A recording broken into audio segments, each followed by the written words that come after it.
अकबर बीरबल की कहानी। उम्र बढ़ाने वाला पेड़। एक समय की बात है जब बादशाह अकबर का परचम पूरे विश्व में फैलने लगा था। उसी दौरान तुर्किस्तान के बादशाह को अकबर की बुद्धिमत्ता की परीक्षा लेने की सूझी। तुर्किस्तान के बादशाह ने अपने दूत को संदेश पत्र देकर कुछ सिपाहियों के साथ दिल्ली रवाना किया।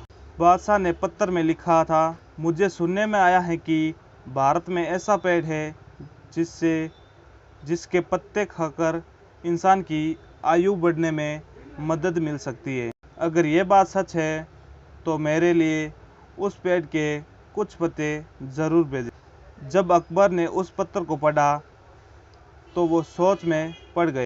इस चिंता से उबरने के लिए अकबर ने बीरबल का सहारा लिया। बीरबल की सलाह पर बादशाह अकबर ने तुर्किस्तान से आए सिपाहियों और दूत को कैद करने का आदेश दिया।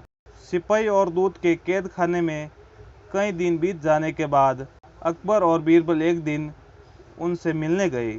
अकबर और बीरबल को आते देखकर वो सिपाही सोचने लगे कि उन्हें अब रिहा मिल जाएगी, लेकिन ऐसा नहीं हुआ। बादशाह अकबर जब उनके पास पहुंचे तो उन्होंने दूत से कहा, जब तक इस किले की एक दो ईंट गिर नहीं जाती तब तक आप लोगों को आज़ाद नहीं करेंगे।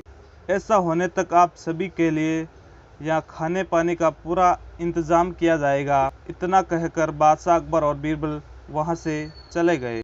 उनके जाने के बाद दूत और सिपाही कैद से निकलने के लिए उपाय सोचने लगे। जब कोई रास्ता नज़र नहीं आया तो भगवान से प्रार्थना करने लगे। जल्द ही उनकी प्रार्थना रंग लाई और कुछ दिनों बाद अचानक तेज भूकंप आया और भूकंप के कारण किले का एक भाग टूटकर गिर गया। यह घटना के बाद दूत ने अकबर के पास किले की दीवार गिरने की खबर भिजवाई। यह खबर सुनते ही बादशाह अकबर को अपना वादा याद आया और उन्होंने तुर्किस्तान के दूत व सिपाहियों को दरबार में प्रस्तुत होने का आदेश दिया। उनके दरबार में पहुंचते ही बादशाह अकबर बोले, अब तो आप सबको अपने बादशाह के द्वारा भेजे गए पत्र का उत्तर मिल गया होगा।